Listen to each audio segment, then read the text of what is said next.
Bom dia, boa tarde, boa noite. Falando diretamente da sala do Grêmio, nós somos o IFALA. Na fila da merenda, eu sou Miguel. Na fila da merenda, eu sou Maria, que faz confusão quando fura uma fila e que sempre que tem a oportunidade recita uma poesia. Eu só vou comer mesmo. No episódio de hoje, a gente vai falar sobre professoras. E quem é você na fila da merenda? Quem é você? Quem é você? Na fila da merenda. Eu sou aquela que sempre repetia na fila da merenda e que nunca entendia meus colegas quando eles saíam da fila da merenda para comprar lanche fora. Porque para mim estava ótimo, principalmente quando era cuscuz, munguzá, ficava lá para repetir se tivesse a minha oportunidade. Esse é o nome. Gisele. Lívia, e eu sou a que chegava primeiro para terminar logo para não perder o horário seguinte. Gilson, eu sou aquele que ficava por último para poder olhar todo mundo lá de trás, porque eu gostava de ser o maior da fila. Sim, e essa é a pergunta mais importante do podcast. E é a pergunta que todo mundo fica ansioso para ouvir. Então, por favor, responda direitinho. Que é qual foi a sua primeira e maior vergonha aqui no IF? Primeiro e maior. É. A primeira eu não sei, a maior eu sei. Qual foi a maior? A maior foi quando os alunos de Coringa me fizeram sentar na frente da plateia toda no dia do circo. Temos fotos. Estávamos lá também. É. Ok. Eu cheguei não faz muito tempo, acho que não deu tempo de passar muita vergonha, mas a que eu me lembrei aqui foi na festa de São João que o segurança não deixou eu entrar no prédio porque achou que eu era aluna. Eu acho que foram algumas, principalmente em sala de aula com alunos, quando eu trocava os nomes dos alunos, e eu ainda faço isso, inclusive com algumas turmas antigas. Então, eu sempre peço desculpa nesse momento, mas não tem como reverter. Mas não precisa se chamar pelo nome. Que querida! Mas ouve muita coisa. É verdade. Os alunos vão ouvir. Eu também sou dessas que confundem os nomes, mas eles já entenderam que eu estou fazendo um esforço tremendo para memorizar. E apesar de ser historiadora, eu sou péssima para memorizar as coisas. E a situação fica bem mais complicada quando você tem alunas gêmeas em sala de aula. Nossa. E de repente o recurso que você utilizava, no meu caso com Carol e Luísa, era distinguir a partir do tênis. Só que passa o tempo e elas trocaram de tênis e eu fiquei mais sem ter como distinguir uma da outra.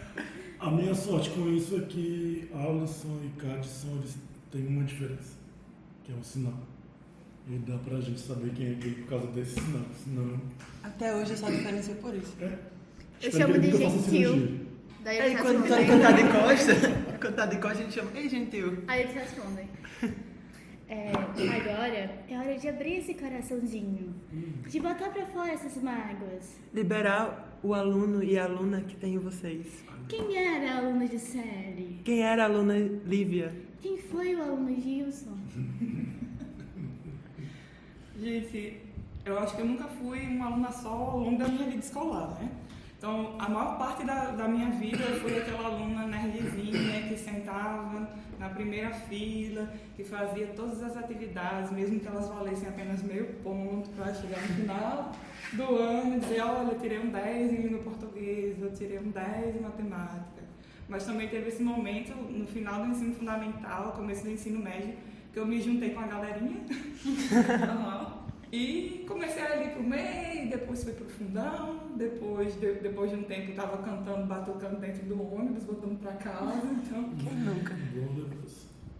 Eu acho que eu compartilho um pouco da opinião de Gisele. Eu acho que tive algumas fases na vida escolar, mas eu sempre... Eu sou geminiana, né? Não sei se tem alguma coisa a ver, mas 9 ou 90. Eu era a aluna que sentava na frente, mas eu era uma das que mais conversava também. E já era meio debochada, eu era o tipo de aluna que... Estava conversando, o professor, você que está conversando, responda isso. Eu respondia, porque eu tinha estudado. Então eu estava sempre anotando as coisas, mas eu tinha os meus momentos de distração e conversava bastante. Até que os professores perceberam isso e começaram a reverter isso para me perguntar as coisas, para eu participar da aula, em seminário. Mas no geral eu era sempre a que estava me esforçando para tirar nota boa. Eu fui bolsista no ensino médio, então tinha que manter notas boas para manter a bolsa. Então eu acho que é por aí, um pouco na linha de Juscelia. Não cheguei a passar por essa fase do fundão, acho que foi na universidade já. Eu passei também por várias fases. Eu sempre estudei, apesar de toda a trajetória de periferia que eu sempre falo para vocês, eu sempre estudei em escola particular. E eu era o único, ou um dos poucos negros da escola particular. Então, até os 11 anos eu apanhava. Eu acho que o que eu posso dizer, basicamente, até os 11 anos eu apanhava. Né? E eu não sabia por que eu apanhava.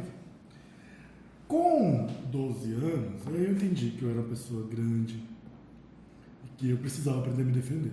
Então, eu aprendi a bater. Não faço isso em casa, mas assim, eu aprendi a bater. E bati. Só que também era aluno que fazia todas as lições, fazia tudo e tal, mas eu nunca fui o aluno visto como aluno modelo. Por quê? Porque eu saí da Zona Norte de Natal até o Alecrim, né, já perto do centro, e eu ia bagunçando, pichando, e quase que só que eu fingi que eu era um aluno bonzinho e eu não fui pego, não desci na delegacia, porque toda semana o motorista ameaçava parar na delegacia, até que um dia ele parou. E eu fui lá pra frente, fui na frente de colegas meus bonzinhos e fingi que era um deles. Mas não adiantou porque a diretora foi avisada que tinha um menino assim, sabe? Né?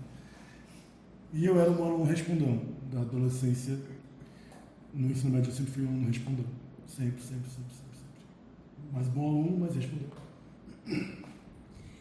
E agora a gente quer saber o que levou a aluna Gisele A aluna Lívia, e o aluno Gilson, a virarem a professora Gisele, a professora Lívia. o professor Gilson. Teve uma coisa que eu esqueci de comentar, de quando eu era aluna. Principalmente durante o ensino médio, eu era muito politizada. Eu gostava de participar em todas as decisões que iam ser tomadas na turma e também na escola. Quando tinha protesto, eu estava lá. Quando era para organizar abaixo-assinado, geralmente eu estava lá também. Quando tinha oportunidade de ser líder de classe ou vice-líder, também estava lá, justamente por essa vontade que eu sempre tinha de mexer com as coisas. Eu nunca estava satisfeita com o modo como as coisas estavam. Então, na oportunidade que eu tinha de modificar essa situação, eu aproveitava. E eu acho que a minha escolha de ser professora tem muito a ver com isso. Tem a ver com uma esperança que eu tenho de que eu posso mudar uma determinada realidade. E também porque eu sei que eu vim dessa mesma realidade de escola pública e isso me motiva a voltar. Inclusive, há algum tempo eu tenho pensado nessa necessidade de voltar até as escolas onde eu estudei. E esse é um compromisso que eu já assumo a partir de agora. Provavelmente quando eu estiver mais perto de Natal, vai ser mais fácil, ter mais tempo para fazer isso. Mas eu acho que é isso, é essa vontade, esse desejo de mudança. Também esse compromisso com as pessoas que compartilham da mesma comunidade que eu, que vieram do mesmo lugar. Que incrível. Nossa. Eu acho que tiveram várias coisas que fizeram ser professora e professora de história. Eu acho que tem isso porque eu nunca tive vontade de ser professora, eu queria ser professora de história. Eu acho que eu fico tentando voltar a fita e tentando lembrar por que eu escolhi. E acho que agora eu consigo pensar em algumas coisas que me fizeram ser professora de história. Primeiro, eu sempre gostei muito de estudar. E ser professor é estudar sempre. A gente não para de estudar nunca para ser professor. Então, e eu acho que eu vi alguns exemplos de bons professores e que me fizeram querer. E eu tive um excelente professor de história no ensino médio que me fez decidir de vez se eu queria ser professora de história. Eu adorava ler e realmente a aula de história era aquela aula que eu esperava ansiosa para assistir. Eu queria assistir a aula de história e eu adorava aquilo. Eu acho que também tem a ver com saber que aquilo era algo que podia mudar a minha realidade, né? Entrar na universidade, ser professora, mudar a realidade de outras pessoas, mas principalmente a minha, a família de onde eu vim. Meus pais não estudaram, meus pais não terminaram nem o ensino fundamental, mas sempre foram os meus maiores incentivadores para estudar. Então, a minha mãe, quando eu imprimi a minha dissertação, ela sentou e disse: eu vou ler sua dissertação. Não vou entender muita coisa, mas eu vou ler sua dissertação. E os meus pais sempre me incentivaram e sempre falaram: olha, se você quiser ser alguma coisa, se você quiser ter dignidade na sua vida, olha, você é pobre, você vai ter que estudar. Você vai ter que estudar e você vai ter que fazer escolhas na sua vida. E não importa o que você queira fazer, a gente vai te apoiar. E quando eu escolhi fazer história, ao contrário de vários amigos meus que passaram a graduação inteira reclamando que os pais não gostavam do curso que eles escolheram, meus pais sempre tiveram muito orgulho do que eu escolhi. Então, assim, teve, eu acho, um determinado momento quando eu terminei o mestrado que eu fiquei meio perdida, que eu fiquei até duvidando de mim. Meus pais nunca duvidaram do que eu tinha escolhido para ser. E meus pais, até eu tinha muito orgulho, meus pais falaram, minha filha é historiadora, minha filha é professora de história. E não precisei ter feito engenharia nem medicina porque eles têm orgulho da escolha que eu fiz. Eu acho que tem muito dos meus pais, de ter visto que meus pais não tiveram as oportunidades que eu tive de estudar, e eles sempre me incentivaram a fazer isso, e a vontade de estudar e dar aula e ver outros professores fazendo aquilo, e apesar de, enfim, de tudo que é difícil na profissão de ser professor, eu via aquilo e eu me via fazendo aquilo. Eu me via entrando na sala de aula, eu me via preparando um tema daqueles, e eu me via dando aquela aula daquele tema de história.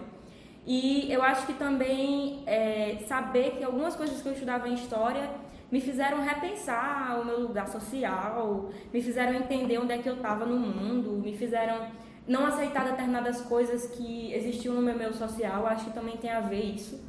Tem a ver com hoje, enfim, eu não aceitar muitas coisas e ter me feito eu ser a pessoa que eu sou hoje. E as pessoas perguntam, você teria escolhido outra graduação? Talvez eu fizesse outra graduação agora, mas eu não abriria mão de ter feito história, porque o que eu sou hoje é graças a tudo que eu discuti com os meus colegas, com professores, em determinado momento que algum tema veio à tona e eu, nossa, eu não pensava que isso era assim, e eu acho que tem muito a ver com isso. E não é só ter escolhido ser professora, eu me orgulho muito de ter escolhido ser professora de história. Eu acho que eu não seria professora de outra coisa, eu acho que tem muito a ver com isso. E de ter me encontrado, assim, foi uma decisão que eu tomei muito jovem, com 16 anos, 17 anos, e eu tenho colegas que escolheram outras coisas e eu falo, nossa, eu tomei essa decisão tão jovem, tão imatura, mas parece que deu certo, tá dando certo. Eu acho que é um misto de coisas. E nesse momento, qual a importância que a senhora acha que a professora de história está tendo agora? Nossa, é uma importância gigante em tempos que as pessoas questionam se houve ditadura no Brasil, em tempo que as pessoas questionam democracia, em tempo que a gente está tendo as coisas mais óbvias que pareciam estar tão estabelecidas sendo questionadas, como participação política, como igualdade, coisas que pareciam estar tão estabelecidas na sociedade estão sendo questionadas.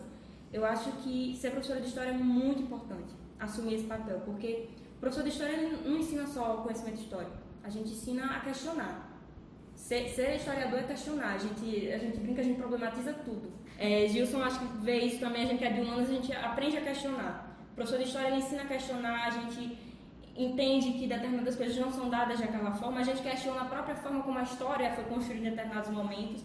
Eu acho que nesse momento em que democracia e os direitos mais básicos que a gente conquistou durante séculos estão sendo questionados, a gente tem que falar sobre história, a gente tem que falar sobre leitura, a gente tem que falar sobre ser crítico, a gente tem que falar sobre sociedade, sobre política. Eu acho que ser professor, não só de história, mas das áreas de ciências humanas é fundamental, porque em tempos de crise é a gente que salva a coisa, botando as coisas para serem questionadas e criticadas. Qual é a pergunta mesmo? Sobre decidir ser professor. Por que você decidiu ser professor? Eu não decidi, né? Eu me tornei, a vida foi trazendo isso, porque José estava falando sobre esse lugar da escola pública. A escola particular faz um desfavor, pelo menos assim foi a minha experiência na escola particular, que você fica muito alienado, né? Tinha manifestação, a diretora mandava avisar que ninguém ia sair e tal, então essas possibilidades só vieram acontecer na universidade. Só que ao mesmo tempo, quem comprava as brigas, tinha, por exemplo, eu sempre fui muito exigente com professores, né? Desde do colégio até o doutorado. E o professor começava, esses dias mesmo eu encontrei com um professor, agora é colega, Viradas que a vida dá. E aí, ele não. Eu era o tipo de... Não revela.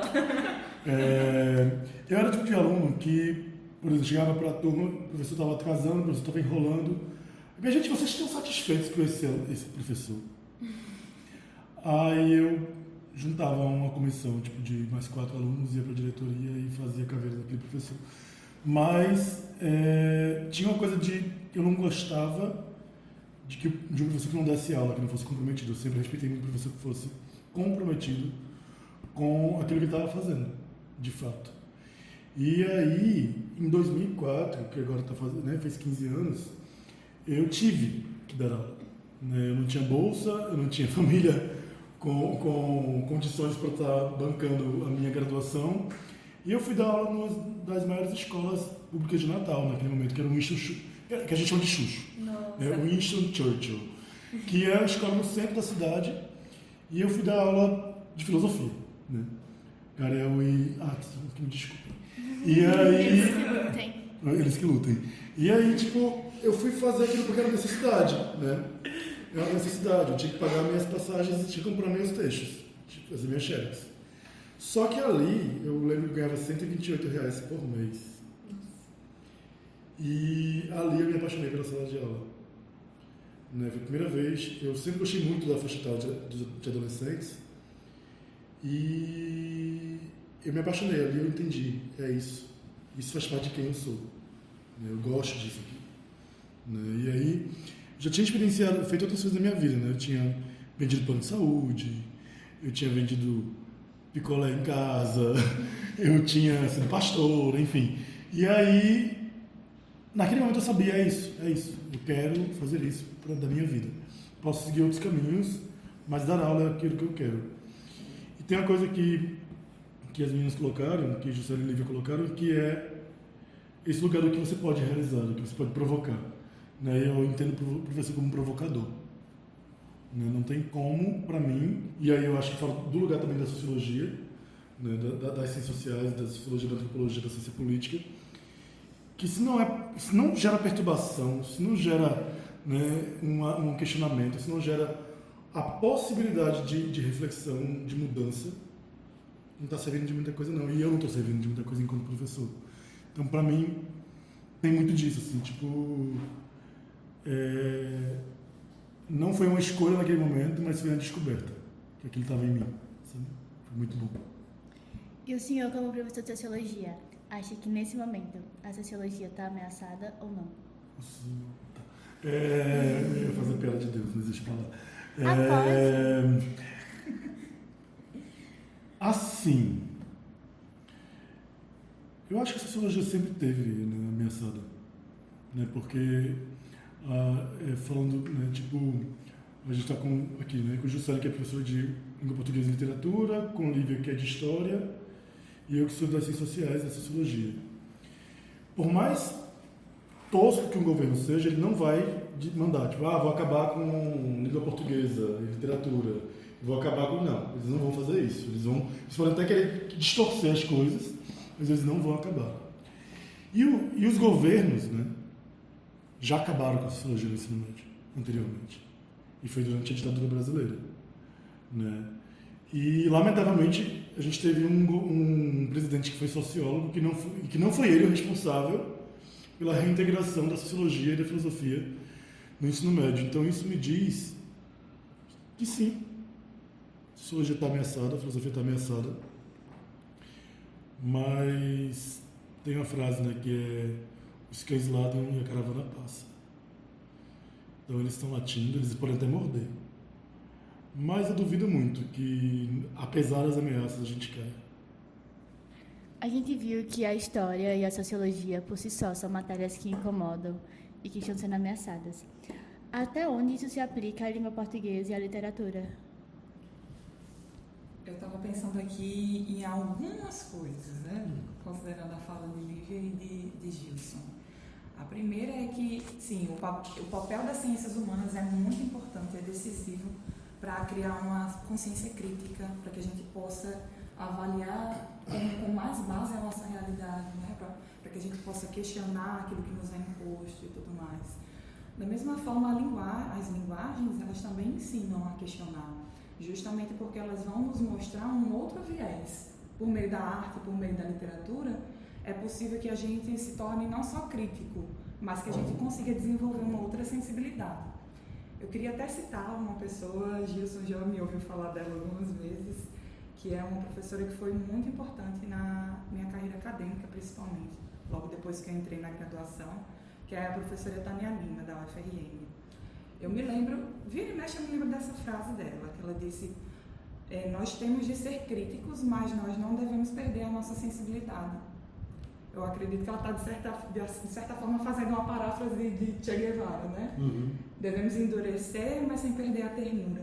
E eu acho que a arte e a literatura também têm esse papel. Ao mesmo tempo que permite que nós possamos analisar a nossa realidade de uma maneira crítica, também permite que a gente desenvolva uma outra sensibilidade e que, por meio da imaginação, a gente possa aumentar ainda mais as nossas possibilidades de liberdade.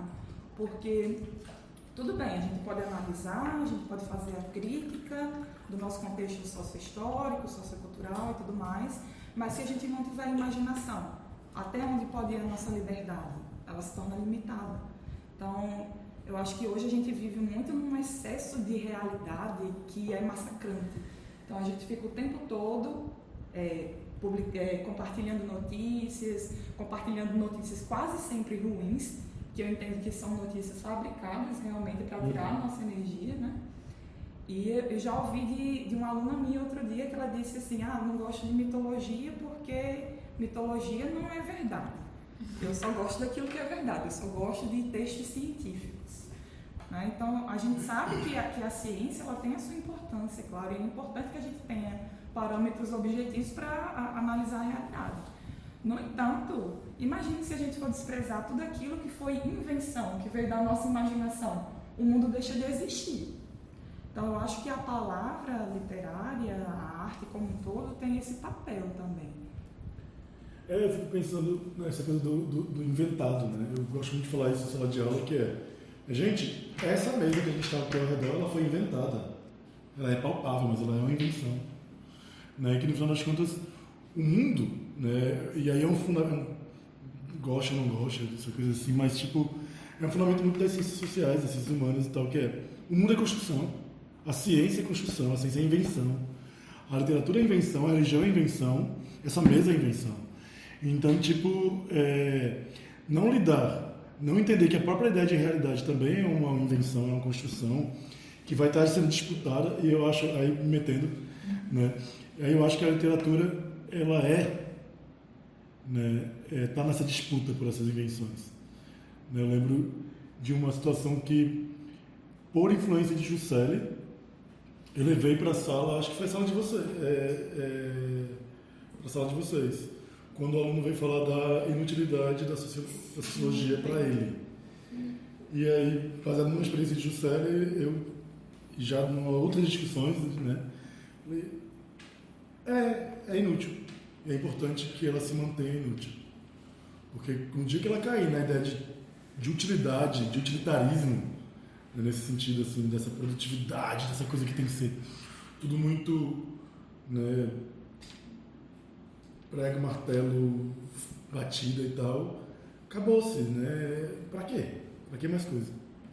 Eu acho que tem muito isso da subjetividade, né? O ser humano não é só objetividade, é subjetividade. E a literatura, ela desenvolve uma habilidade, né, do sensível, da percepção, que nós, de ciências humanas, tocamos, mas a literatura é que vai dar conta de forma mais profunda, mais complexa, e até se complementa, assim. Durante muito tempo se achou que os historiadores deveriam ler as fontes e ler a verdade que havia nelas, né? Isso é uma coisa do século XIX. E hoje a gente, como historiadores, sabe que a gente não está falando de algo que é completamente objetivo, que vai haver sempre a leitura do historiador. Agora a questão é que leitura você está fazendo, né? De que lado você está? Você está do lado do opressor, do lado do oprimido? Você está fazendo uma leitura crítica, uma leitura que beneficie, enfim, os vencedores? Você está vendo a história daqueles que estão excluídos? Também tem subjetividade. Eu acho que a coisa se casa, né? A gente está falando aqui que é tudo né? Tem as narrativas, tem tanta coisa mais complexa e que não tem como ser objetivo. Mas eu acho que a literatura, ela dá conta de uma forma mais complexa do sensível, de forma que eu vejo que às vezes eu toco, mas que sem ao Juscelia e aos professores de literatura, eu acho que os alunos não teriam aquela percepção que eles têm hoje de algumas coisas que eu levo para a sala de aula. Eu vejo Gilson falando, Juscelia falando, e eu fico, nossa, a gente está se complementando aqui o tempo inteiro. E isso que é enriquecedor. E outra coisa que é incrível, né? Porque uma coisa é sonhar em ser professor e outra coisa é realizar um sonho que eu nem tive tempo de sonhar praticamente, que é ser professora do IFRN. Então, você chegar aqui e encontrar alunos tão maravilhosos, né? Artistas, né? Pessoas que são críticas da realidade de uma maneira que você diz assim, poxa, mas eu nunca pensei dessa forma, nunca tinha pensado sobre esse ponto de vista. E eles, de repente, trazem isso para você e te colocam te dão um empurrão, sabe? Da mesma forma, vocês, né, que são meus colegas, ajudam demais, né? Então não teria como a gente trabalhar e fazer metade do que a gente se propõe a fazer aqui se não houvesse essas alianças, se não houvesse essas parcerias. E eu digo assim, que o aluno do IEFEG é muito privilegiado por ter professores como vocês. Eu falei assim antes de falar vocês. Quando eu cheguei aqui, eu tinha dado aula em outros lugares e tinha conseguido fazer alguns projetos, mas era difícil porque era uma educação que às vezes não tinha base, que a gente tinha que começar pelo mais simples possível, que os alunos não tinham uma estrutura, né? Eu como professora não tinha estrutura para trabalhar determinadas coisas que eu faço aqui. E quando eu cheguei, eu confesso que eu passei um mês encantada, assim nossa, o tempo todo falando, nossa, eu não tô acreditando nisso. Agora meio que acostumei um pouco, mas eu tava, acho que deslumbrada, não sei explicar. As primeiras provas que eu peguei para corrigir, que eu tinha feito uma questão no terceiro ano aí de alimentos, sobre o conceito de bárbaro, que o pessoal começou a discutir etnocentrismo. Eu fiz, gente, eu vi isso na faculdade. Eu fiquei assim, chocada. Gilson, parabéns aí. E eu fiquei assim, nossa, e aí eu comecei a trazer coisas mais complexas e assim, nossa, vocês não se cansam, gente, por favor. Eu não sei mais onde é que eu vou parar, eu vou ter que trazer o quê pra discutir aqui da Leuze com o pessoal? Eu não sei o que eu trago mais pra discutir. Porque tudo vocês conseguem pegar com muita rapidez, e isso tem a ver com, não deveria ser um espaço privilégio, mas de um espaço que você tem estrutura, você tem professores extremamente qualificados, e vocês têm uma instituição que é pensada para formar vocês dessa forma, que não é pensada para formar máquinas para responder questões do Enem, tá entendendo? E isso é uma coisa assim que cheguei agora, eu tô chocada ainda. Mas é maravilhoso porque eu posso fazer coisas tão incríveis e é tão, enfim, é tão legal, assim, é tão recompensador fazer essas coisas que acho que vai alimentando. A gente liga a televisão e um monte de política contra o professor, contra a ciência no Brasil, contra a pesquisa, mas assim, meio que vir dar aula aqui tem sido uma terapia. Porque eu chego aqui e eu faço a esperança para esse momento que a gente está vendo aqui, porque essa geração que está saindo daqui e de outras instituições como essa vão fazer diferente, vão fazer algo legal. Então eu acho que a gente liga a televisão e essas coisas sugam nossa energia, mas quando eu venho aqui, as minhas energias são recarregadas. Quando eu preparo uma aula de história, eu faço, nossa, eu estou podendo discutir isso com os meus alunos, eu vou me recarregando e enfim, não tem preço. O ruim do podcast é que ele não passa os olhinhos brilhando. Então me ajude a segurar essa barra que é gostar de você. Mais difícil que segurar essa barra que é gostar de vocês é segurar as barras que é estar aqui no IF. E quais as barras que vocês, professoras, seguram pra estar aqui? Ih, gente, por onde eu começo? Vamos começar pelo que está mais fresquinho. Como você colocou e especificou, né? Vocês, professoras... Sim. Isso também tá Eu acho que você já pressupõe uma resposta, né? Uma das grandes barras que a gente enfrenta para trabalhar num espaço tão maravilhoso como o IF é o machismo. O machismo que atrapalha a gente entre os colegas, atrapalha a gente em sala de aula, faz com que aconteçam situações esquisitas, por exemplo, como a falada pela minha nova colega de língua portuguesa, Ingrid. Ela disse que ela foi questionada de uma maneira extremamente desrespeitosa por uma aluna em sala de aula, justamente porque via nela a figura de uma mulher jovem, negra. Da mesma forma, em sala de aula, eu percebo que eu tenho que fazer contorcionismos em algumas situações para provar que eu sou boa e que eu mereço estar nesse lugar. Então, o aluno muitas vezes não tem muito bem consciência de que ele está tendo aquela postura por causa disso, né? Mas, em sala de aula, essas questões também aparecem, né? O racismo, o machismo e outras coisas que também são bem complicadas, que a gente está enfrentando agora, é essa perseguição do governo e do Estado. Então, cada vez mais a gente tem muito claro que nós temos um Estado que não está nem um pouco interessado em formar cidadãos como vocês. E que está muito interessado em logo ou fechar isso daqui, ou transformar em uma escola militar e transformar todos vocês em máquinas feitas para responder o Enem ou máquinas feitas para arrochar um parafuso. Né? Então, toda essa formação humana, complexa que vocês têm acesso aqui, infelizmente ela está sofrendo uma perseguição a cada dia. Da mesma forma, nós, como professores, e agora eu falo de maneira geral, incluindo inclusive as Gias e os demais colegas, o que é complicado é que, infelizmente, boa parte da população, e eu posso incluir aí vizinhos, pessoas da família, etc., estão comprando essa ideia de que o professor é um doutrinador.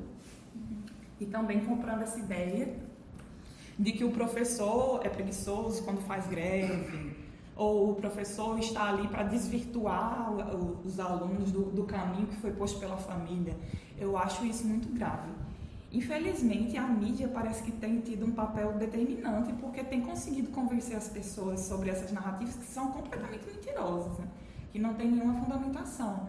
Então é complicado, né? A gente dedica muita paixão e dedica muito estudo para poder estar aqui e fazer um trabalho de formação realmente. Só que aí chega alguém, né? Chega alguém do governo e diz, o professor deveria trabalhar por amor, ou então diz, pior ainda, que o professor está aqui para desvirtuar os alunos, para destruir de alguma forma valores que foram construídos pela família. E ao contrário disso, nós estamos aqui também como um suporte na construção desses valores. Valores que ajudem a pensar o coletivo também. Continuando na fala de Célia, eu acho que vou começar como mulher professora, né? A gente, quando entra em qualquer área para trabalhar, a gente precisa provar 3, 4, 5 vezes que a gente é boa naquilo que a gente está fazendo. E a gente não precisa provar nem metade do que um homem precisa provar que ele sabe para entrar em praticamente qualquer área do trabalho. E quando a gente está lidando no meio intelectual, pasme, isso é muito forte. Isso é muito forte mesmo no meio onde as pessoas estudam, as pessoas problematizam, onde as pessoas te dizem desconstruídas. E quando a gente começa a se dar conta dos pequenos machismos que existem no nosso dia a dia, a gente começa a não aceitar mais aquilo. Eu acho que a resposta que eu tenho para as coisas mais sutis ou mais, enfim, violentas que acontecem no dia a dia é que nós não vamos nos render, nós vamos resistir e a gente não vai voltar para a cozinha, como se diz aí, né? Não que seja ruim, mas a gente não vai se fechar em determinados espaços. Eu ocupo espaço como professora, como historiadora. Nós temos formação para isso, a gente estudou para isso, e tem o nosso conhecimento questionado e a gente sabe de forma sutil que às vezes alguns questionamentos que são feitos a gente não seriam feitos a um professor, dói, mas dá força para a gente dizer não. Quando você entra em sala de aula e você sabe que determinado grupo de alunos não estariam fazendo aquilo se você fosse uma professora, eu não vou permitir que eu seja desrespeitada enquanto mulher, porque eu sou mulher, eu sou resistência, eu sou força. Então isso não vai acontecer em casa, isso não vai acontecer, enfim, fora daqui, muito menos no trabalho, muito menos onde nós estamos tentando desconstruir essas coisas que são dadas, né, pela sociedade.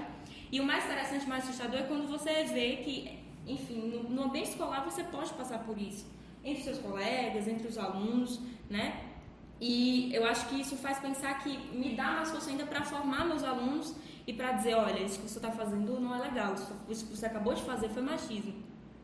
Isso que você acabou de fazer não era para ser assim. Você fez isso por quê? Você fez isso porque eu sou mulher. Você fez esse comentário porque eu sou mulher. Agora, falando de forma mais geral como docente, como, enfim, de forma geral como professora, eu entro também no que Juscelie falou. É muito triste você ver que a gente é encarado como doutrinador, como baderneiro, como, enfim, como vagabundo, como pessoas que estão ali como ameaça à sociedade. Nós não somos uma ameaça à sociedade, nós estamos aí para ajudar a construir uma sociedade melhor. Nós estamos aí para formar, né, enfim, cidadãos melhores, pessoas críticas, pessoas que estejam disponíveis a lutar pelo bem da comunidade. E isso é muito feito aqui no IF. Né? A gente tem uma noção de coletividade muito grande aqui no IF. Então, assim, a gente é meio que uma comunidade, uma mini comunidadezinha que se ajuda, que está ali disposta a construir coisas melhores. E é muito difícil, é triste. É triste você ver que isso está sendo encarado, isso é pauta de governo, né? É pauta de governo, é projeto político, destruir tudo que a gente tá fazendo aqui, né? É claramente um projeto político, esses cortes, enfim, tudo que está sendo feito contra a pesquisa, contra a educação, todas essas tentativas. Mas eu só tenho uma coisa a dizer, a gente vai resistir, porque essa não é a primeira vez que isso acontece no Brasil e enfim, as pessoas resistiram e a gente vai resistir. E a gente tem uma geração aqui, eu falo pelo espelho do IF, que, pelo que eu vejo, não vai aceitar isso calado. E a melhor arma que a gente tem agora, nesse momento, né, é ir para a sala de aula, né, e fazer com que os nossos alunos vejam isso e levem para dentro das suas casas. Porque pode acontecer que alguns alunos aqui tenham pais que estão vendo isso na TV o tempo todo e que estão acreditando nisso. Mas a melhor forma da gente ver que isso não é assim que está acontecendo é vocês chegarem em casa e os pais de vocês, os parentes de vocês, verem isso, verem em vocês o que a educação faz. E a gente está aqui para trabalhar para isso e a gente não vai parar, não. Tem coisas que eu tenho dito muito isso ultimamente, né? Que queria não precisar mais falar, né? As meninas falaram muito da questão de gênero, você tocou rapidamente da coisa do racismo. E a gente está com... Vocês convidaram 3 pessoas que não são brancas, né? Então, a gente tem isso enquanto algo comum que perpassa várias questões do que a gente conversa, do que a gente vai observando e tal. E aí, Lívia foi falando, se fosse um homem, e eu aqui, se fosse um homem branco. Se fosse um homem branco. Obrigada pela nota. Porque, exatamente. Porque tem um ponto aí que seja que as pessoas, e aí como homem negro, é isso, um dia eu espero poder parar de falar disso. Só que eu acho que quando não for mais necessário falar disso, eu não vou estar aqui para ver. A verdade é essa. Ainda tem muito, infelizmente ainda tem muito de enfrentamento, tem muito de afrontamento, né? E afrontamento. E aí, tipo, eu fico pensando nas vezes, né? Já escrevi sobre isso, já vivi falando sobre isso e tal, que uma das grandes barras, afinal das contas, é ser exceção. Né? Ser negro, e é muito doido isso, porque quando a gente trata de gênero, tem alguns estudos, ainda poucos, sobre isso, mas que vão mostrando que quando a população negra, seja norte-americana, brasileira, adentra as universidades, a maior parte da população é de mulheres. É mais de mulheres negras do que de homens negros, porque os homens negros estão morrendo. Né? Eles estão trabalhando de segurança. Eles estão nas bocas de fumo, usando toda a sua inteligência para gerenciar algo que demanda muita inteligência, que é o tráfico, mas eles não estão na universidade, eles não estão na escola, eles estão nesses lugares ou eles estão mortos. E perceber que todo dia, seja num atrevimento diferente, que você sabe que aquele aluno não vai ter com um professor homem branco, né? Ou na piada, ou no vixe, esse aí é o professor. Talvez essa seja um dos maiores desafios cotidianos que a gente tem nesse processo. Né? Porque aí eu falo, não, Gil, mas é por causa do seu estilo. Sim, mas eu sempre tive cabelo grande por acaso. Eu sempre fui tatuado por acaso. Eu sempre tive largador por acaso, não. Mas esse discurso de dizer você, de várias formas, estar onde você não deveria estar, sempre existiu. Seja um cabelo curto, seja um cabelo grande, seja lá como for, ele sempre existiu. E aí,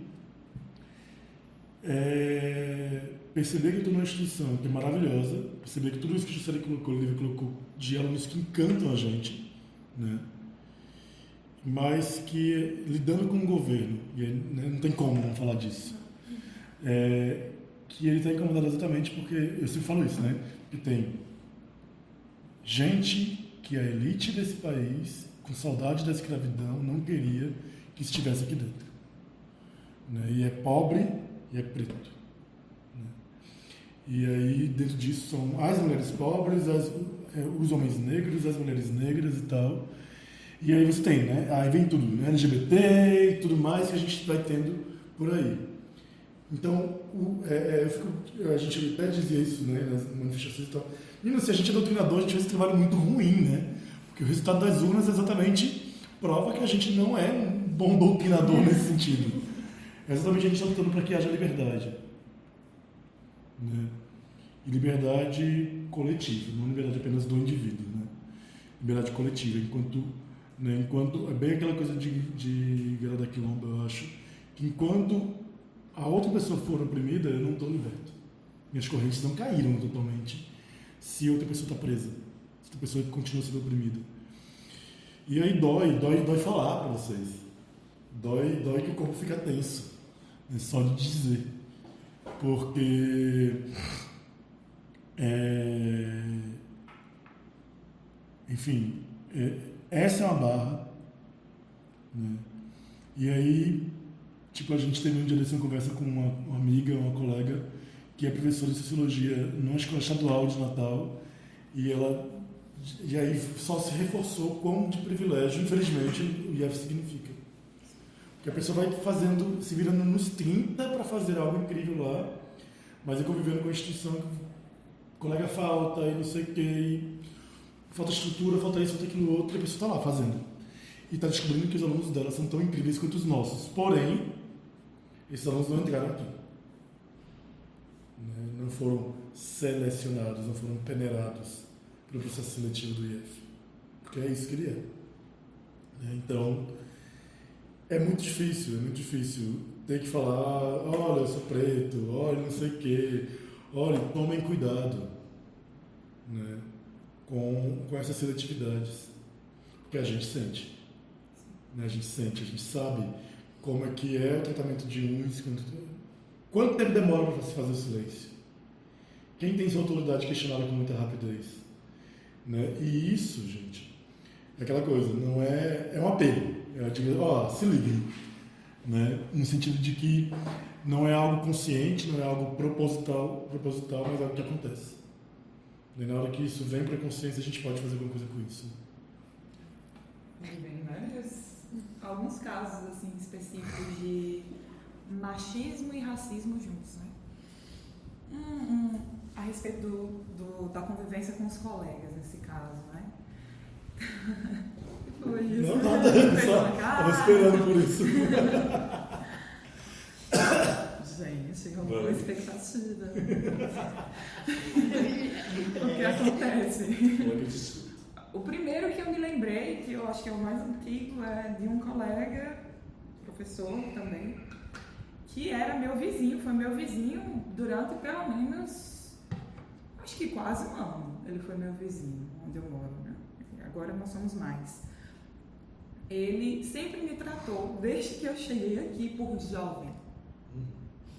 Ele dizia, olá jovem, boa noite jovem, boa tarde jovem, e nunca dizia meu nome, porque ele não se dava o trabalho de aprender. Até que chegou um momento que eu passei a não responder mais. Ou então, olhava para ele com a cara fechada. E, por mágica, ele aprendeu o meu nome, e agora ele me trata pelo nome. Até então, ele não tem me chamado mais de jovem. Né? Mas eu acho que o fato de ele não ter nenhum interesse, não ter se preocupado em ter aprendido meu nome esse tempo todo, revela o machismo e o racismo dele também. E tem outras situações, né? Houve um caso, uma situação mais recente, que eu estava num momento de confraternização com os colegas, e de repente surge a célebre frase, Juscelie é mais macho do que todos nós. E eu dou aquela gargalhada, olho para ele e digo, me senti ofendida.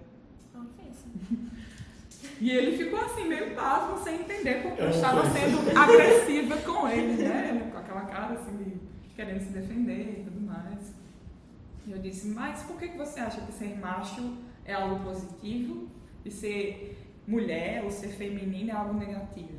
E na mesma hora eu puxei um outro colega que disse que gostava de mulher macho porque entendia que mulher está associada a não ter atitude e homem masculino está associado a ter atitude.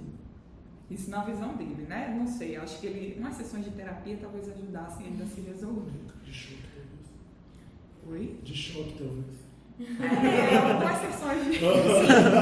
É porque homem quando é corajoso, ele é corajoso. Mulher quando é corajosa, ela é metida, né? É metida. Né? Oferecida. Ou está querendo aparecer, né? Então, como o Gilson falou, ele já tem observado, parece que eu sou uma pessoa que aqui, principalmente, incomoda. E eu incomodo, eu acho que justamente porque eu não baixo a cabeça. Eu acho que eu ainda sou tranquila demais, eu queria ser mais assim, mais na rata igual a Lívia, porque tem muitas vezes que eu penso, não vou me desgastar e deixo pra lá. Só que, cada vez mais eu tenho percebido que não vale a pena a gente deixar pra lá, não.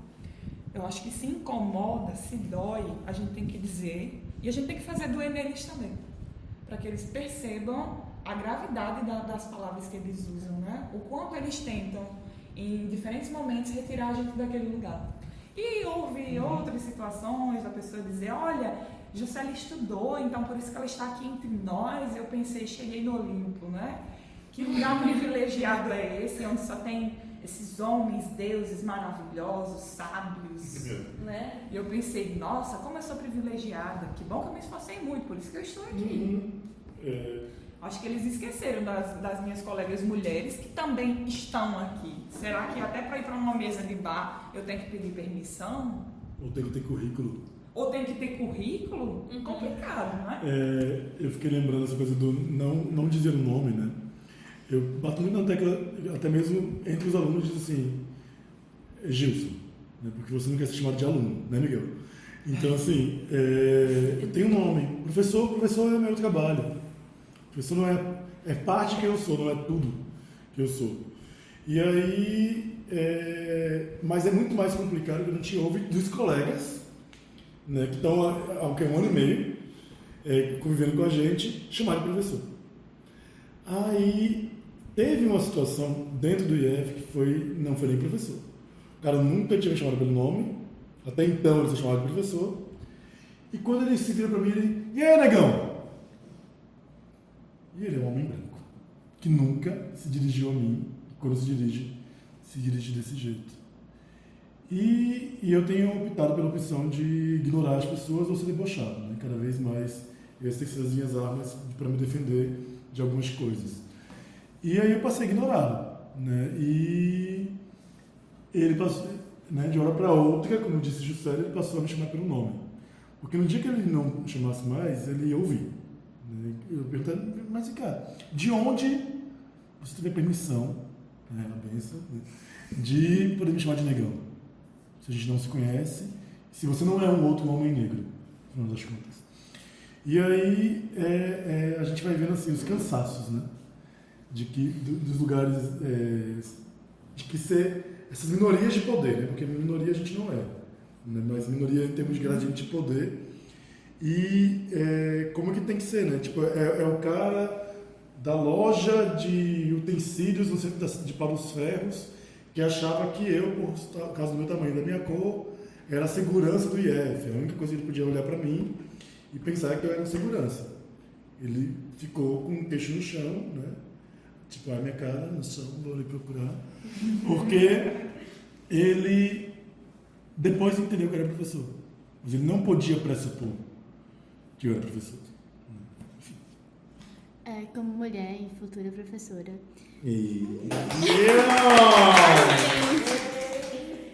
É muito ruim ouvir o relato da senhora e de Lívia, porque é verdade. Mas ao mesmo tempo é muito inspirador e é muito bom saber que eu vou ter professores tão incríveis assim. Eu só queria dizer isso. Só para complementar o que Juscelia falou, isso e um pouco do que Gilson falou, ainda, claro, tem a questão do racismo, enfim, mas eu comecei a perceber isso no meu ambiente de trabalho, foi muito duro de aceitar que algumas coisas que eu fazia eram questionadas e eu comecei a perceber por que isso está sendo questionado. Por que eu trabalhei 1 ano e meio em universidade e boa parte dos funcionários me chamavam de menina? Ei! E eles não sabiam que eu trabalhava ali no arquivo, que eu tinha formação superior E alguns falam porque você é jovem, mas eu tinha colegas que eram jovens e que eles não precisavam dizer que eles eram professores, né? Teve uma situação em que o salário estava atrasado e no pagamento atrasado e saía só em determinada faixa, saía completa, e quem ganhava acima de determinada faixa saía inteiro. E eu fui perguntar quando é que sai o salário, né, entre os colegas, e o seu salário já vai sair dia 1º. Aí eu falei, tá bom. Aí todo mundo ficou no clima estranho. Eu falei, não, mas eu queria saber a data da segunda faixa. Então, mas por que você quer saber? Eu fiz, porque eu ganhei na segunda faixa. Ele olhou pra mim e fez, você é graduado? Eu falei, olha, eu sou mestre, né? E eu trabalhava ali há mais de um ano e eles achavam que eu era o quê? Secretária? Não que, entendeu? Mas eles não entendiam que eu era uma profissional de nível superior. Eles achavam, não sei o que eles achavam, que achavam que eu era estagiária, da graduanda, não sei. Então, assim, e eu tava ali, eu fazia projeto, eu organizava eventos e parece que eu, às vezes era invisível. Ou de situações de eu propor alguma coisa e aquilo ser colocado na reunião do colegiado, como se fosse ideia do cara que estava acima, que era coordenador, e eu pensava, eu que dei essa ideia. Então, a gente começa a enfrentar essas coisas e chega um ponto que a gente está cansada, mas ao mesmo tempo eu falo, não vou aceitar. Então, quando eu estou falando e que a fala é minha e que alguém me interrompe, eu digo, não me interrompa. Ou então eu falo mais alto até a pessoa entender que eu estava falando. Então, são coisas que a gente vai aprendendo que vai engrossando, né? Ou essa coisa da mulher macho, eu já ouvi isso. Por que eu sou mulher macho? Porque, enfim, eu falo o que é pra falar, porque eu sou objetiva, porque eu não baixo a voz, porque eu sou incisiva. Ou, na verdade, às vezes as pessoas falavam, eu achava que você era tão chata, não sei o que. Eu falei, por quê? Eu falo no mesmo tom que o outro professor fala, né? Eu não falo num tom diferente que um professor homem fala, enfim, no ambiente de trabalho. Por que eu sou a estressada? Por que eu sou a abusada? Eu não sou, eu só sou, enfim, objetiva, prática, enfim, segura, talvez, de vez em quando até um pouco mais, às vezes não, a gente não é uma rocha, né? Mas, enfim, às vezes eu olho e falo, eu não estou me comportando nada menos do que qualquer outro professor homem branco, padrão, enfim, agindo. Mas né? é como se eu não pudesse fazer. Se eu agir assim, eles vão achar algum adjetivo negativo para me qualificar. Você já deve ter passado por isso. Não, desculpa, mas é um adjetivo negativo, macho, é complicado. Quando nós utilizamos uma linguagem mais difícil, digamos assim, que as pessoas acham difícil, todo mundo já diz, está querendo se mostrar. Quando um homem fala da mesma forma, dizem, é um intelectual. Se você fala de uma maneira mais incisiva, já dizem, é louca. Se o homem fala de maneira incisiva, pensam, nossa, ele é uma autoridade, ele tem poder, ele bota moral na turma. Então, não tem como você não perceber que existe essa desigualdade completa no tratamento. E que existe uma ligação direta entre o modo como as pessoas nos analisam e as categorias que elas vão levar em conta, que é você ser mulher e você ser negra. Agora, depois de todo esse debate e diálogo, a gente queria fazer uma pergunta um pouco mais suave. Obrigado. Respirei. O que vocês acham das escolas militares? Suave. Muito mais suave. Ok. Quem quer começar? Um absurdo. Um absurdo. Não tem, assim... já existem escolas militares, né, que, inclusive, falando, por exemplo, da Olimpíada de História, não permitem que os seus alunos participem da Olimpíada de História. Então, isso já diz alguma coisa sobre o que elas são. Eles não têm aula de Sociologia. Isso também já diz alguma coisa, né? Gente, é porque é tão absurdo, assim, tipo, pensar, por exemplo, que tem governador no Paraná, né, dizendo que é só transformar, não precisa nem de construir novas coisas, é só transformar os IFs em escola militar. E nesse ponto, eu acho que, eu penso assim, tem críticas ao atual governo do Estado, né, que devem ser feitas, de contradições e tal, mas há de se reconhecer que o não que a atual governadora deu para receber 2 milhões do governo federal foi importante, foi coerente. Finalmente, uma atitude coerente dentro da proposta desse governo e o que ele representa historicamente. Porque esses 2 milhões eram barganha, pelo que eu entendi, né, para a proposta de instalação de escolas militares. Então, negar isso é se posicionar. É entender que a gente vai, enquanto Estado, enquanto Rio Grande do Norte, também enfrentar uma barra por causa dessa negativa. Mas eu também dizer, como o Lívia colocou isso, assim, a gente já passou por coisas. A gente já passou por ditadura, a gente já passou por Fernando Henrique Cardoso. A gente vai passar por essa pessoa, né, por essa figura do atual presidente também, por esse governo também. Então, é bizarro.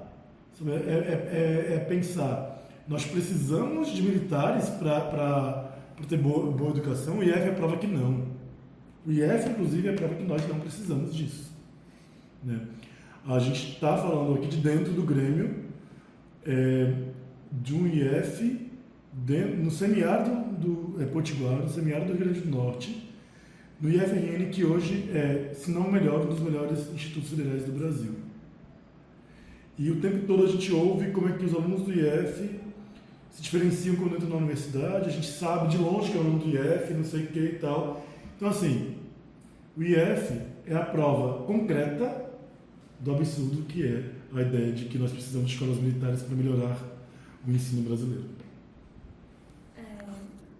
Como professora de História, eu só penso, é lamentável, é absurdo, é surreal que a gente tenha que defender que essa não é uma forma legal de ensino, uma forma, enfim, que vá formar pessoas, seres humanos, é que a gente esteja voltando para a década de 70, onde as escolas de formação tecnocrática eram a máxima, que formavam, infelizmente, robôs e que deixavam a educação, né, para outras áreas de educação para pessoas privilegiadas, porque não se enganem, quem entrava na universidade pública dificilmente era quem estava sendo formado para essas escolas tecnocráticas, estava sendo formado para ser mão de obra, certo? E a gente pensar que a gente meio que está retrocedendo, né, para os anos 60, os anos 70, e a gente tá vendo isso acontecer, e fico feliz pela governadora ter negado isso, ter resistido. Vamos pagar por isso, né?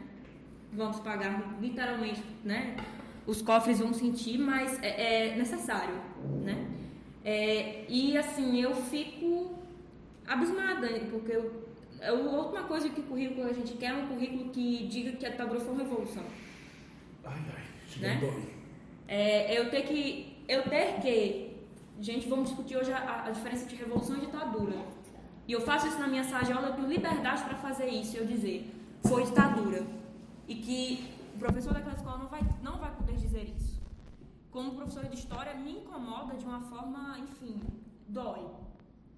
Mas, como o Gilson relembrou, a gente já passou por poucos bolos já na história do Brasil, e passaremos por essa.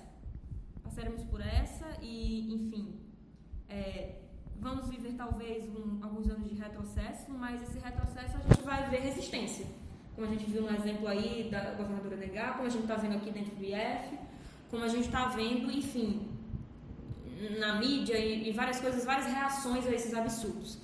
É triste lutar contra o poder, né? Porque é o poder do Estado, né? É o institucional, é difícil. Quando acabar com a educação democrática, é um projeto de governo. Mas a gente vai lutar por outras vias. Eles vão aprovar projetos, eles vão aprovar verba, mas a gente vai lutar contra isso. Aqui no IF, levando alunos críticos que estão saindo daqui com formação, resistindo, não aceitando essas escolas, e eu dando um currículo que eu sei que eu posso dar aqui e que eu sei que não seria dado na escola militar. E eu vou falar de ditadura, eu vou falar de resistência, eu vou falar das máculas que essas pessoas querem esconder, eu vou falar de escravidão, eu vou falar de machismo, eu vou falar de feminismo, porque aqui dentro eu tenho liberdade e eu vou usar essa liberdade que eu tenho o máximo possível. Eu acho que essa é uma das formas que a gente tem de resistir, trazendo um currículo que eles estão querendo negar, o próprio currículo das escolas públicas eles estão querendo mexer, e a gente vai resistir nisso. A gente vai resistir e é isso.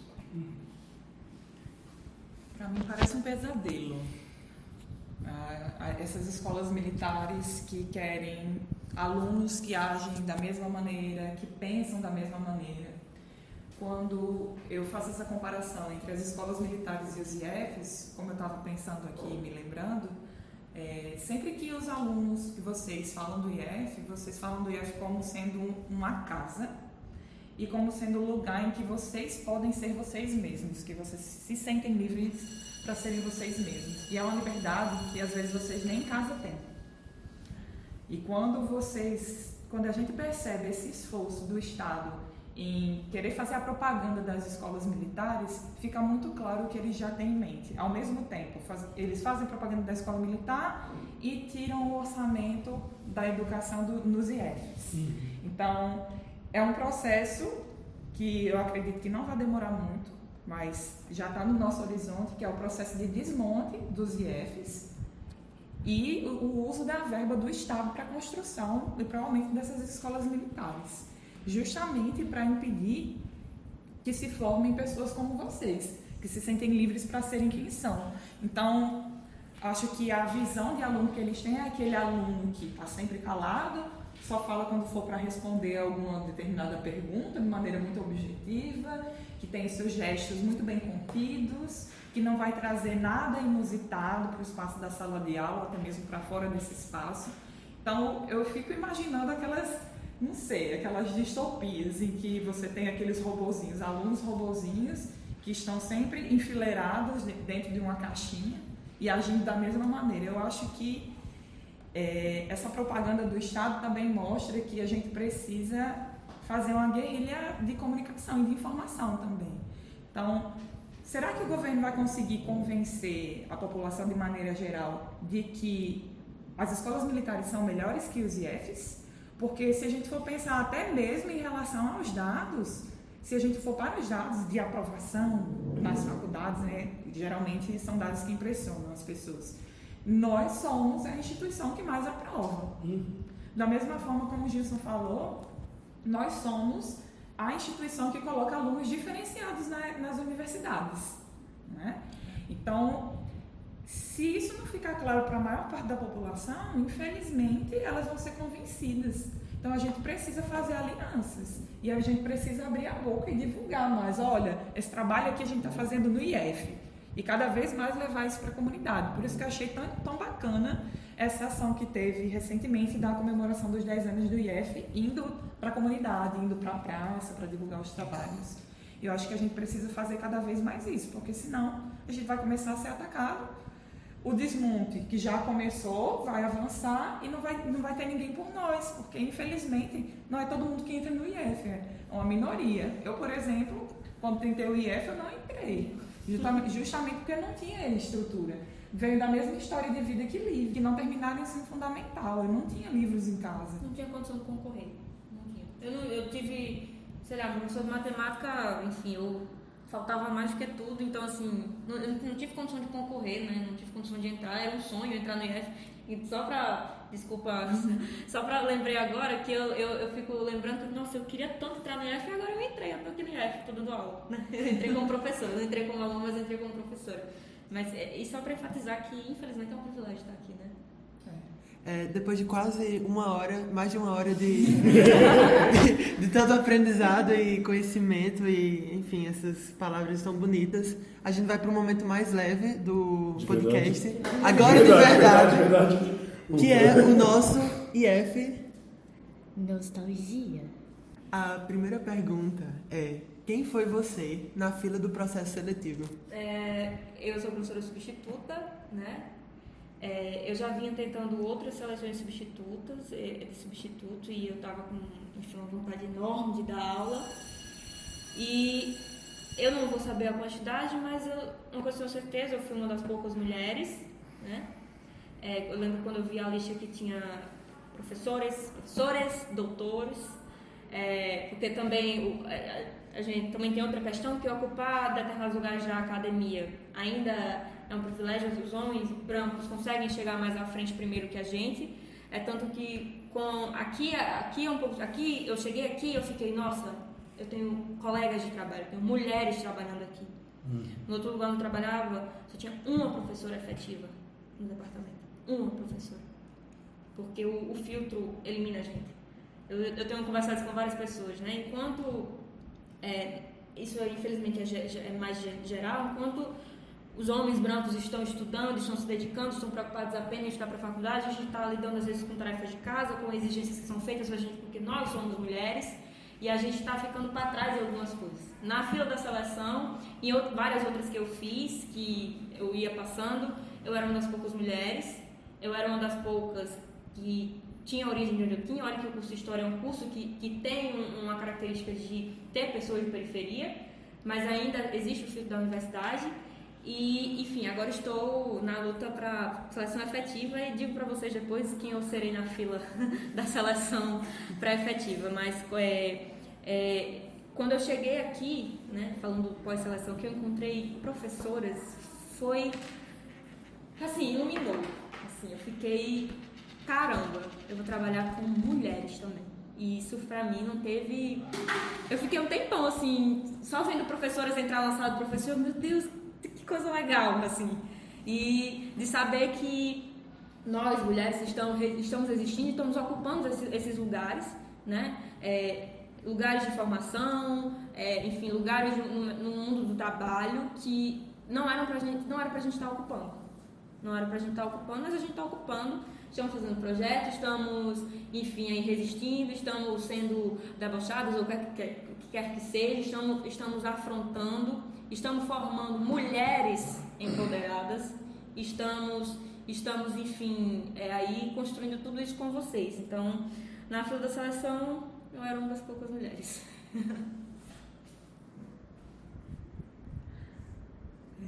Na fila da seleção, a verdade, a seleção pra cá, eu acho que eu perdi as contas de quantas seleções eu fiz antes de passar nessa. Já tinha feito seleção para o estado, 2 seleções, né? Consegui a aprovação no concurso 2011, mas fiquei lá no rabinho da fila. Consegui a aprovação também para o concurso do estado 2015, aí dessa vez fiquei em 12º lugar. Só que, como a gente sabe, né, existe essa lentidão para chamarem os professores, né, para os concursos. E eu lembro que nesse período que eu fiz a prova do IF, eu estava no momento de fazer tudo ao mesmo tempo. Então, o que aparecia para eu fazer, que eu pudesse ganhar um pouquinho de dinheiro, eu estava fazendo. Então, acho que foi o ano que eu mais trabalhei. Estava dando aula de reforço por uma quantidade assim pífia de dinheiro por hora. Acho que era R$13,50 a hora aula que eu recebia nesse lugar, né? Era uma exploração assim na cara de pau, realmente. Imagina você receber R$13,50 por hora aula para dar uma aula de reforço. Eu saindo da Zona Norte para dar aula em Candelária. E havia vezes que eu chegava lá e de repente ela dizia: não, o aluno não veio, eu vou cancelar e vou lhe dar o dinheiro da passagem para você voltar. Então foi um momento bem aflitivo, porque tinha acabado de acabar a minha bolsa do mestrado, né? Eu tive esse privilégio de ter bolsa do mestrado, uma bolsa de R$1.500 que me segurou pelos 2 anos, né? Aí depois chegou aquele momento, e agora? Eu tenho que começar a trabalhar. Comecei a trabalhar nessa escola de reforço, trabalhava corrigindo redação, depois fiz uma seleção para trabalhar na Secretaria de Educação à Distância da UFRN, também peguei esse emprego. Em setembro de 2017, saiu finalmente a convocação do concurso do Estado e eu comecei a trabalhar, abandonei o cursinho onde eu corrigi redação, abandonei a escola de reforço e fiquei trabalhando na CEDIS e no Estado. Então, eu era aquela pessoa que estava correndo para lá e para cá, estava trabalhando em 2 escolas. E quando eu cheguei na fila da seleção mesmo, eu estava muito nervosa, porque eu ficava pensando: o que a banca quer de mim? O que a banca quer de mim? Será que eu tenho realmente o preparo para a sala de aula? Então, por mais que eu já tivesse uma certa experiência, minha experiência ainda era muito limitada. Então, eu posso dizer que eu vim aprender a ser professora mesmo quando eu vim trabalhar no IF. Que é quando eu tive realmente essa dimensão do que era a escola. A minha experiência tinha sido bastante limitada até então. Então, eu era aquela pessoa que estava nervosa, sabia que tinha estudado, levei uma amiga minha para me ajudar, mas ela estava mais nervosa do que eu. Então foi bastante complicado e aflitivo, principalmente o primeiro momento da aula, mas aos poucos eu fui me tranquilizando, consegui ter o domínio da situação e consegui tirar uma nota que ficou, acho que foi a terceira maior nota da seleção, e eu consegui passar na frente. Ai. Fiquei ouvindo Juscelia e fiquei fazendo as contas. Foram 7 processos seletivos até aqui, eu acho, mais ou menos. Desses, conta 7 contando com o do IF, né, que foi o pré-efetivo que eu entrei. Desses 7, 2 outros eu fui também professor de... Não, foram 8, inclusive, porque um desses foi de faculdade particular, né? Foram 9. E aí, 2 de faculdade particular e desses 9, 3 foram em instituições federais. 2 com substituto, que foi na Federal de Alagoas, depois o FPE, Federal de Pernambuco, e agora aqui no IFRN. Só que é curioso, né? Porque enquanto professor de Sociologia do IFRN, quem sou eu na fila do pão, eu sou o terceiro professor negro. Eu sou um dos 3 professores de Sociologia negros que essa instituição tem. Então, e que desses 3, os 2 desses 3 entraram há 1 ano e meio. Então a gente está falando de uma instituição que não é nova. Né? Então eu lembro que, aí respondendo exatamente a pergunta desse jeito, quem sou eu no processo seletivo, eu sou preto, mas que chego aqui com uma percepção de que a gente não chega em lugar nenhum sozinho, sabe?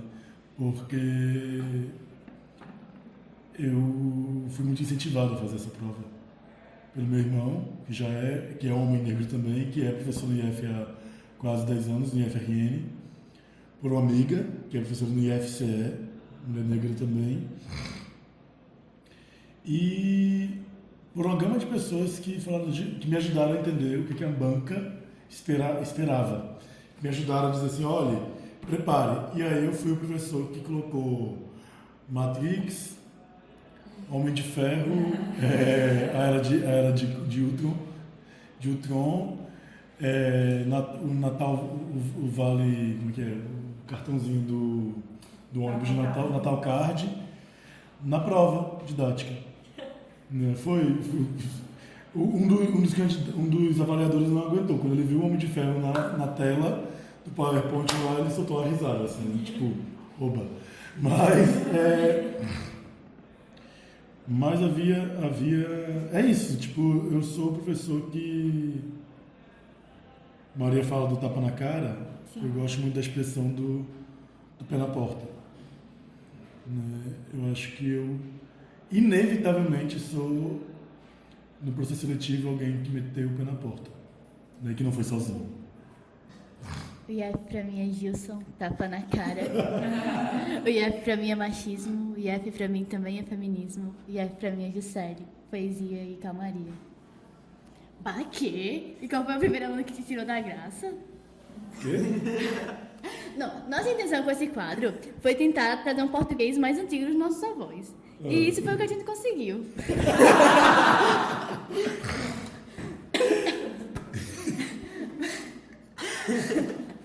Yasmin, corta essa parte. Não precisa cortar não.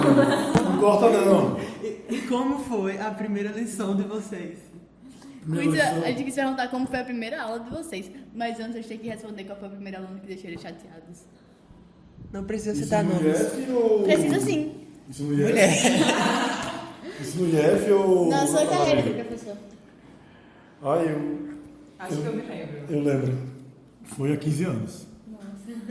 Foi há 15 anos. Eu tinha 20 anos de idade, né? E o aluno tentou me ameaçar, inclusive encostando o dedo no meu peito, porque era nessa escola que eu falei anteriormente, e os alunos queriam que eu adiantasse aula porque eles estavam com horário vago e queriam, né, ir para a praça, e, enfim, tomar seu vinho, fazer as coisas lá na Praça Vermelha em Natal. Só que eu não tinha horário vago. E já é a terceira vez que algum grupo de aluno vinha para pedir para adiantar da mesma turma. E ele veio bem assim: meu irmão, boy, esse ano não vai adiantar as aulas não, é? Aí eu não vou dizer tudo que eu fiz não, porque não foi muito didático. Mas eu acho que eu fiz ele ficar um pouquinho encabulado, para dizer pouco, e continuei dando minha aula, né? Mas ele tentou me ameaçar, isso foi muito ruim, porque eu era muito novo, estava no primeiro ano de experiência de sala de aula, né? E aquilo nunca tinha acontecido. Nunca imaginei que aquilo pudesse acontecer. Eu via relatos e tal, mas nunca imaginei. Mas depois eu fui procurar esse aluno, né? E ele veio, meu irmão, boy, eu vacilei com esse ano, você é considerado e tal, não sei o que. Pois é, boy, deu bobeira não sei o que. E aí pronto, ficamos de boa. Eu queria só falar uma outra coisinha rapidinho. No primeiro dia de aula nesse colégio, eu vi um aluno que ele tinha o cabelo massa, só que por algum motivo naquela hora eu falei que ele ia dar trabalho. E aí um outro aluno olhou assim, meu irmão, professor, se ligue que esse boy só passou para o primeiro ano do ensino médio porque ameaçou o professor de português de morte. Aí eu respondi, pois é, boy, pois ele achou um otário que tinha medo de morrer, porque não é comigo não. Aí esse mesmo menino, né, que apelido era Samambaia, Samambaia, se estiver ouvindo, tamo junto. Ele veio na hora do intervalo, era baixinho assim, me olhando assim, meu irmão, boy, quer dizer que você não tem medo de morrer não, é? E eu, meu irmão, boy, eu posso até morrer, mas não tem medo de morrer não. Aí ele, pode falar, esse é um toque 5? Pronto, a gente ficou amigo. Então, eu queria falar disso também. Gente, a heterotop se comunica de uma maneira muito estranha, porque não entendi quase nada do diálogo. Como é que é? Não entendi. O heterotop se comunica de uma maneira muito peculiar. Não, mas essa é a linguagem do Pinta Natalense. Ah, tá. Nós entendemos tudo. Exatamente. Eu entendi tudo. A primeira experiência ruim, né, com o aluno, só para, quando o Juscelio começou a falar do antes da seleção, eu me identifiquei.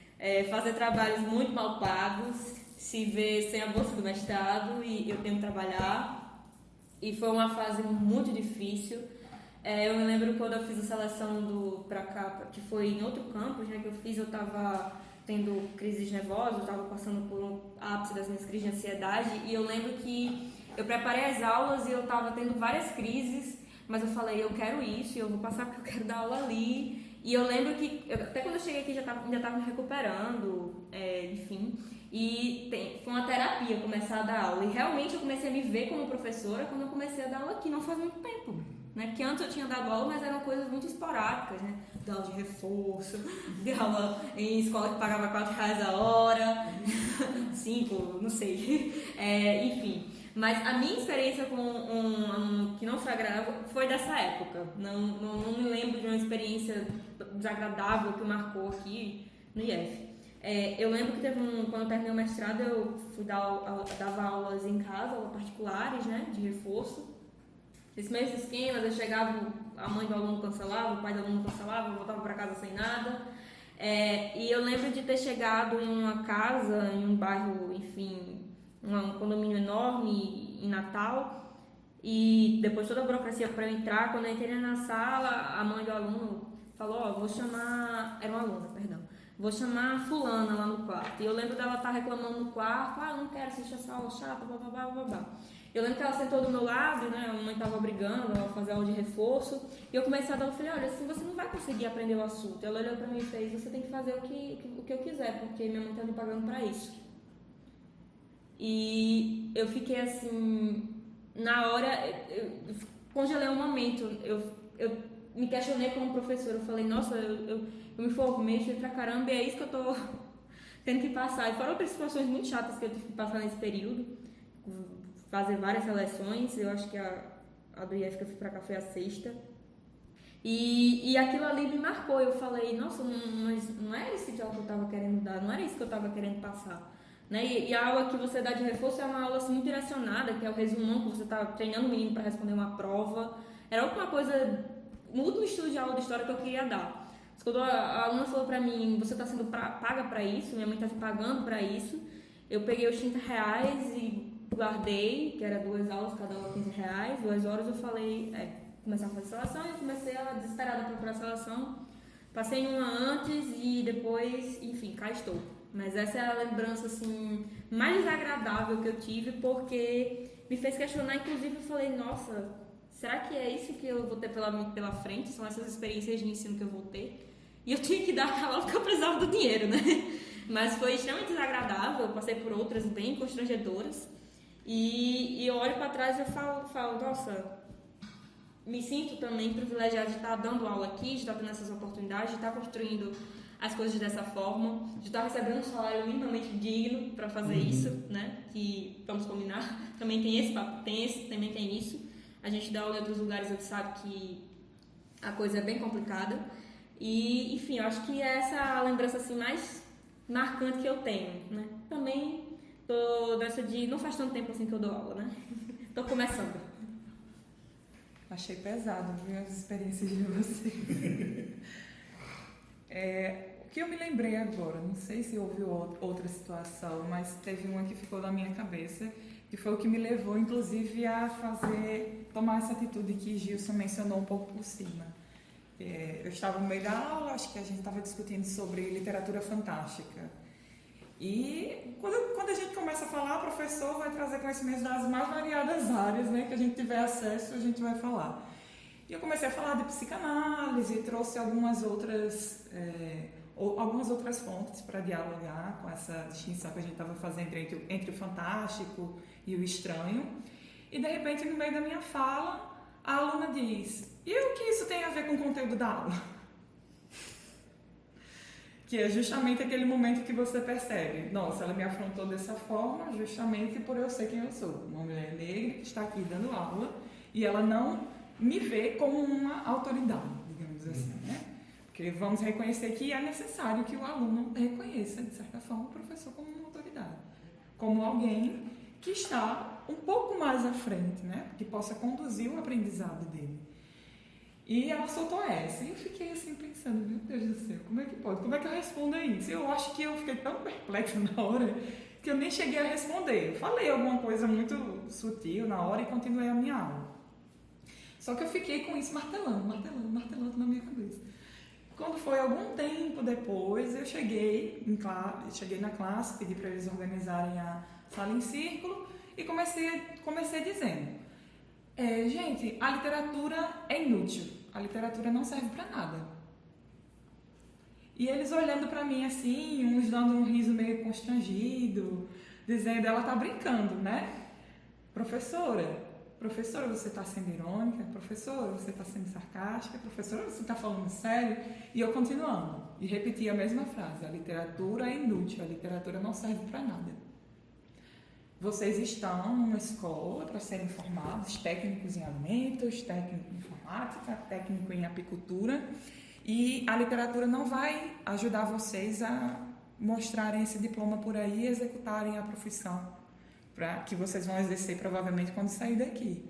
A literatura, ela não vai te dar os meios para que você possa, digamos, utilizá-la como moeda de troca para qualquer coisa. E eu insisti a respeito dessa ideia de inutilidade da literatura e não lembro exatamente do discurso, eu acredito que fiz um discurso convincente naquela hora e finalizei dizendo que era justamente essa inutilidade da literatura que garantia essa liberdade e esse papel até mesmo subversivo que a literatura tem e que as artes também têm. Então, se a gente passa a considerar valoroso apenas aquilo que a gente pode pegar e usar no mesmo momento, então a gente limita muito as nossas possibilidades de ação, né? E isso tem tudo a ver com o que a gente tinha falado no início da conversa. Agora chegou a pergunta que caracteriza vocês como professores desse campus, que é... Vocês já bateram a cabeça nas mangas perto do refeitório? Não responda essa pergunta agora! Esse é o nosso quadro Bate Cabeça na Manga. Nesse quadro a gente fala uma palavra, é tipo aquele ping-pong, a gente fala uma palavra e vocês vão dizer a primeira coisa que vem na cabeça de vocês. Não pensem, só falem. Academia. Exercício. Passa. Me cansa. Funcional. Yuki. É, Yuki. Alunas. Espero ser uma inspiração e me inspirar com elas. Amorzinhos. Desafios. Piscina. Quero. Jamais tenho medo, não sei nadar. Também não sei nadar. Ponto. Sempre esqueço. Sempre esqueço bater o da volta do almoço. Não gosto. É TEP. Maravilhosa. Adoro dar errado em frango. Necessários. Necessários também. Ponto extra. Dificilmente. Muito raramente. Não existe. A gente gosta. A gente ama. Recuperação, isso não. Não fiquem. Não ousem. Professor não reprova aluno. Sala Também dos servidores. Eu fico mais na sala 10. Quando eu tô lá, eu finjo que eu não tô escutando nada. Não frequento muito. Eita. Copa. Adoro. É o momento do café. Gosto de encontrar algumas pessoas ali. Eita. Reunião pedagógica. Seletivo. Necessário. Necessário, mas às vezes bato com minhas aulas, eu prefiro pra... Necessários. Dava pra resumir. Boa. Dava pra resumir. Agora nossos agradecimentos. Então, esse foi o nosso episódio mais longo e o mais legal de gravar também. Com certeza. Chamar 3 professores pra falar. Pra garantir que seja longo. Então, a gente queria agradecer a presença de vocês. Agradecer ao IF pela oportunidade de fazer um podcast. A professora Ticiane pela ideia também. E já acabou, Jéssica? Tinha que agradecer a Yasmin, Miguel. Obrigada, Yasmin. Por editar esse podcast vai dar muito trabalho, mas boa sorte. Você que lute. Yasmin que lute. A editora que lute. Agora eu Já acabou, Jéssica? Baque, não? Esse é um podcast sério, parem de rir. Agora é o nosso quadro Prêmio de Curutu, que é um prêmio muito importante na história dos planetas Terra da Galáxia Brasil, que foi a gente que inventou. E é um biscoito que vocês vão ter que dar para um livro que vocês estão lendo, para uma série, para uma pessoa que vocês gostam. Eu espero que ele esteja gravando. Assim. Então, para quem vai o prêmio de Curutu de vocês? Para os meus professores.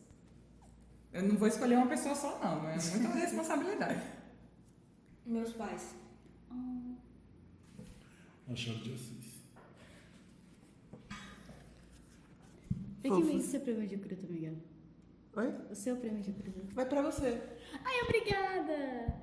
E o seu? Eu dou pra você também. Obrigada. Ai, de nada. É claro que esse era o seu prêmio original, né? Era pra Hilda Hilde, mas tá bom. Tudo bem. Brincadeira. Yasmin, você corta essa parte? Então foi isso. Assistam os próximos episódios e obrigada. Eu sou Miguel. Eu sou Ana. Nós somos o IFAL.